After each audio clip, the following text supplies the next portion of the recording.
Assalamualaikum warahmatullahi wabarakatuh. Kami dari kelompok 3, angkatan 103, dari kelompok 1. Perkenalkan, nama saya Gita Apriliana dari RSUD Jombang sebagai teknisi elektromedis. Selanjutnya, boleh Mbak Lita perkenalan diri. Assalamualaikum warahmatullahi wabarakatuh. Saya Karmelita Widya-Purnama dari Badan Pendapatan Daerah Kabupaten Jombang. Eh, Jabatannya Pengolah Data dan Informasi Perpajakan. Oke, selanjutnya Mbak Iga boleh.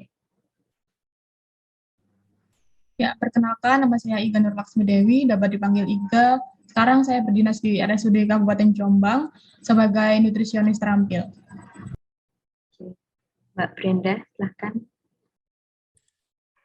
Assalamualaikum warahmatullahi wabarakatuh. Perkenalkan, nama saya Brenda Permatasari Lubis dari Badan Pendapatan Daerah Kabupaten Jombang. Jabatannya sama seperti Carmelita, Pengolah Data dan Informasi Perpajakan. Oke, terakhir Mbak Isti. Perkenalkan, nama aku Istiqomah dari Badan Pendapatan Daerah Kabupaten Jombang. Terima kasih. Dalam rangka Zoom kali ini kita mau berdiskusi soal isu yang kita angkat dari masing-masing instansi kita. Isu tersebut sebagai peran dan kedudukan PNS untuk mendukung smart governance. Untuk isu yang pertama, silakan disampaikan. Mbak Iga dulu, silakan untuk menyampaikan isunya. Baik, terima kasih atas kesempatannya. Saya sebagai nutrisionis di RSUD Kabupaten Jombang mendapatkan beberapa isu, diantaranya yang saya angkat adalah kurang optimalnya pemberian edukasi diet di ruang rawat inap dengan media leaflet. Kondisi yang ada saat ini yaitu pasien rawat inap mendapatkan asuhan gizi diantaranya terapi makan dan terapi edukasi. Adapun untuk terapi edukasi, media yang digunakan berupa leaflet, namun media tersebut seringkali ditemukan tertinggal di kamar pasien ketika pasien pulang. Adapun juga ditemukan leaflet yang rusak karena berbentuk kertas. Lalu dampak yang ditimbulkan dari isu tersebut yaitu terutama pasien dengan diet khusus yang membutuhkan jadwal serta prinsip diet yang khusus seperti diabetes mellitus, gagal ginjal, maupun penyakit jantung, itu tidak bisa menerapkan dietnya selama pasien di rumah atau ketika pasien pulang. Karena mereka belum memahami diet dengan sepenuhnya dan tidak mempunyai panduan diet ketika di rumah, sehingga mereka cenderung untuk makan yang tidak teratur dan tidak sesuai dengan panduan diet yang diberikan oleh ahli gizi selama di rumah sakit. Nah, dampaknya bisa ke pasien tidak bisa memahami, lalu yang kedua bisa kepada nutrisionis atau ahli gizi yang tidak berhasil begitu dalam program preventif, termasuk untuk pencegahan penyakit tidak menular. Lalu dampak yang lebih besarnya lagi juga bisa ke rumah sakit RSUD Kabupaten Jombang sendiri karena beban pelayanan yang tinggi, terutama untuk jenis penyakit tidak menular. Lalu untuk gagasan kreatif yang saya munculkan dari isu yang ada tersebut, yaitu melakukan edukasi gizi dengan media leaflet digital yang ditransfer kepada pasien atau keluarga pasien dengan cara scan barcode. Leaflet digital yang ada di dalam Google Drive, selanjutnya di-download oleh pasien atau keluarga pasien. Selain itu juga pasien juga dapat berkonsultasi online dengan menyambungkan link Psikozion menggunakan Linktree. Begitu. Oke, sudah cukup Mbak Iga. Oke, selanjutnya untuk yang isu yang saya angkat itu belum adanya penyimpanan sertifikat hasil kalibrasi dalam penyimpanan digital. Jadi di Rumah Sakit RSUD Jombang, kalibrasi itu wajib dilakukan untuk alat kesehatan itu 1 tahun sekali. Nah, sedangkan alat yang ada di RSUD Jombang itu ada sekitar 1.000. Jadi ada 1.000 sertifikat. Nah, dengan adanya 1000 sertifikat itu di RSUD Jombang, untuk hasil sertifikat kalibrasinya masih berupa kertas. Jadi ketika ruangan membutuhkan hasil sertifikat kalibrasi untuk waktu akreditasi atau waktu ada rumah sakit mau memperpanjang izin, harus memfotokopi hasil sertifikat yang ada di IPS.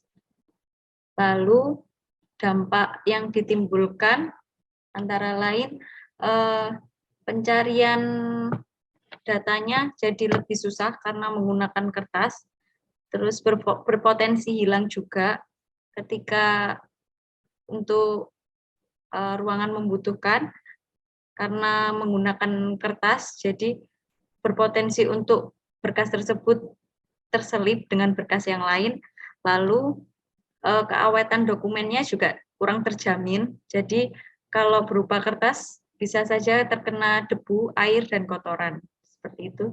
Dan solusi pihak yang dirugikan jika tidak segera tertangani adalah IPS sendiri, yaitu teknisi elektromedis, karena teknisi elektromedis harus bekerja 2 kali mencari berkas untuk dikasihkan ke ruangan, lalu seluruh pihak rumah sakit juga, karena ketika ada telusur akreditasi dan user pengguna alat tidak bisa menyampaikan hasil sertifikat kalibrasi, bisa mengurangi penilaian ketika akreditasi. Dan solusinya adalah saya ingin membuat sebuah penyimpanan digital berupa Google Drive. Jadi sertifikatnya kita masukkan ke dalam Google Drive, lalu nanti ruangan kita kasih akses barcode untuk melihat sertifikat hasil kalibrasi tersebut. Oke. Itu saja yang bisa saya sampaikan tentang isu yang saya angkat.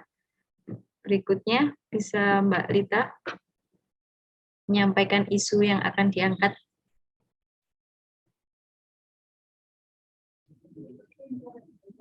Oke, terima kasih untuk kesempatannya. Untuk isu yang saya angkat terkait dengan jaringan internet yang terkadang melambat atau sampai tidak bisa digunakan. Jadi banyaknya jumlah pegawai di Bapenda ini membuat penurunan kecepatan karena hampir semua menggunakan internet.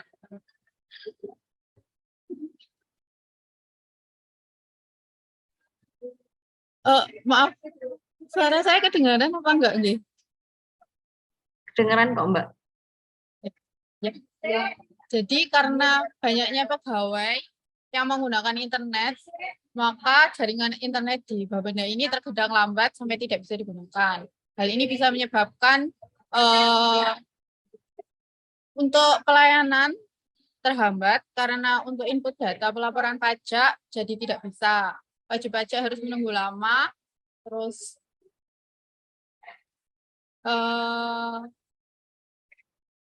nanti dampaknya wajib pajak menjadi kepercayaan wajib pajak kepada Bapenda ini semakin berkurang. Nanti untuk solusinya mungkin ini perlu koordinasi dengan Kominfo untuk perbaikan jaringan internet agar tidak sering terjadi jaringan yang lelet atau mungkin sistemnya yang tidak bisa digunakan. Terima kasih dari saya. Untuk pihak yang dirugikan dan dampaknya, untuk pihak yang dirugikan pastinya dari wajib pajak sendiri. Wajib pajaknya harus menunggu agak lama untuk dapat pelayanan dari sini. Terus dari Bapendanya sendiri mungkin kepercayaannya wajib pajak kepada Bapenda akan berkurang karena efektivitas dalam pelayanan tidak efektif, jadi semakin menurunkan efektivitas pelayanan pajak. Kira-kira solusi yang akan diberikan apa, Mbak?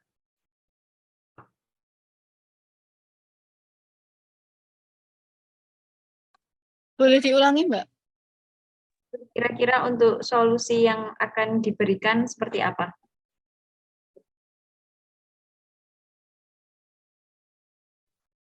Kalau untuk solusinya mungkin ini, integrasi sama Kominfo untuk perbaikan jaringan internet. Karena kan internet di sini dengan internet Kominfo kan terintegrasi. Jadi mungkin dari Kominfonya untuk perbaikan jaringan dari sana.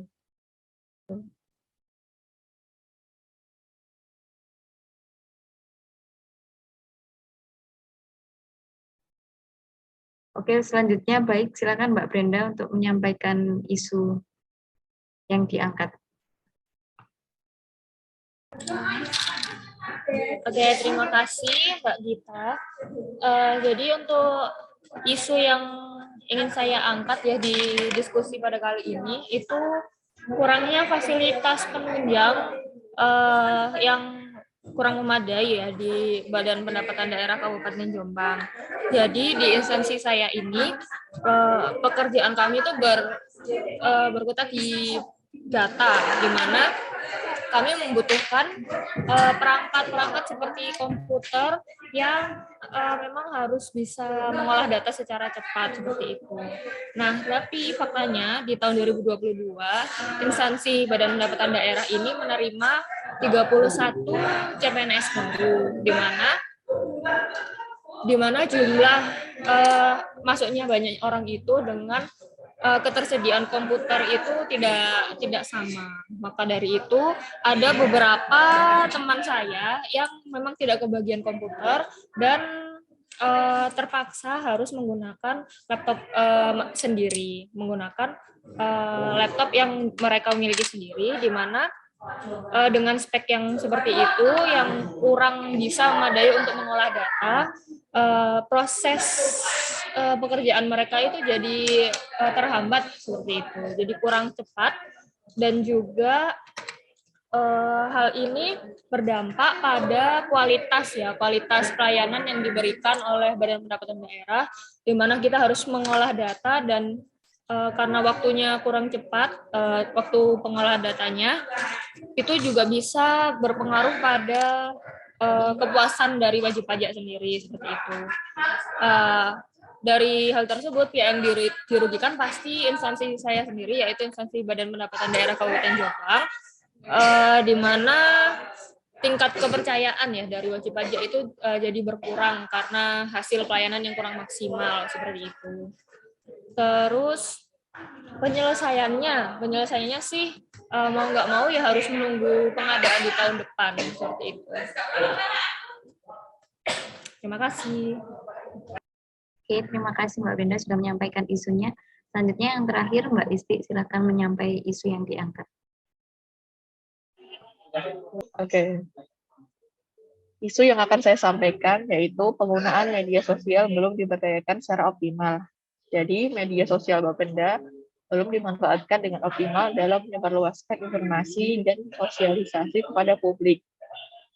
Dampaknya, yaitu informasi kurang tersampaikan pada masyarakat secara meluas dan pelayanan menjadi kurang efektif.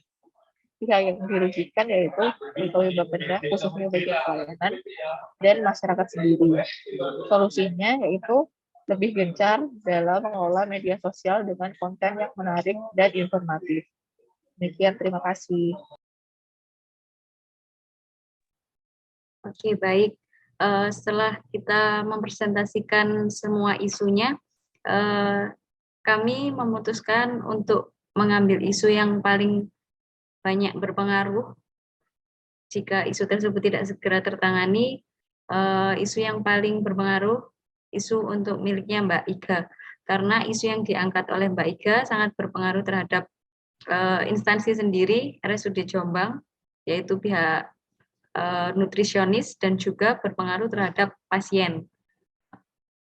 Dan kurang keefektifan pelayanan jadi kurang karena pasien tidak memahami program yang diberikan dari nutrisionisnya itu sendiri. Bagaimana untuk teman-teman setuju untuk mengangkat isu tersebut?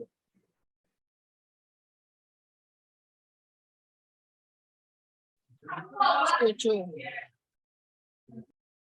Apakah ada tambahan dari teman-teman? Iya, menurut saya sih untuk mengangkat pendekatan isunya Mbak Iga itu sudah cukup bagus ya, maksudnya juga mendukung upaya pemerintah Kabupaten Jombang untuk menjadi smart governance. Karena memang untuk hal-hal seperti itu yang sepertinya kalau dari zaman dahulu secara manual, memang kalau bisa digitalisasi seperti itu. Saya juga setuju, karena terkait nutrisi itu juga penting untuk pasien sendiri. Saya setuju.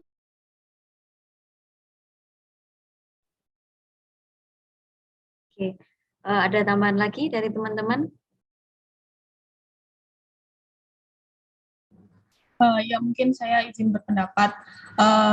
Dari beberapa isu yang disampaikan oleh teman-teman dari Bapenda, terutama ya, mungkin dari isunya sendiri memang sudah menerapkan prinsip USG atau urgency, serious and growth. Namun menurut saya untuk proses penyelesaiannya kurang bisa diaplikasikan secara cepat karena mungkin butuh integrasi atau kolaborasi dengan kementerian yang lain ataupun dengan seperti yang disebutkan Mbak Brenda tadi untuk pengadaan komputer atau media ya seperti komputer itu mungkin tidak langsung cepat begitu ya. Jadi menurut saya bisa dicarikan untuk solusi-solusi yang secara cepat bisa menangani isu yang disebutkan tadi begitu. Lalu untuk tambahan juga untuk dampak yang dari isu yang saya sampaikan tadi terkait media leaflet itu juga ketika kita mengurangi atau menggantikan media leaflet dengan digital itu juga membantu untuk menurunkan cost dari rumah sakit itu sendiri untuk biaya percetakan leaflet karena di Rumah Sakit Umum Daerah Jombang ini memiliki beberapa jenis diet, mungkin lebih dari 10 atau 15 diet, dan itu masing-masing dicetak menjadi beberapa kali atau ratusan kali. Jadi biaya atau cost yang ditimbulkan dari percetakan leaflet itu sangat besar. Jadi ketika kita bisa menggantikan media leaflet menjadi media digital yang tidak harus yang tidak harus membutuhkan percetakan dan bisa digunakan secara lebih lama begitu ya dan bisa digunakan dimanapun itu menurut saya bisa lebih efektif begitu mungkin dari saya. Oke, terima kasih Mbak Iga atas tanggapannya. Apa ada tanggapan lain dari teman-teman?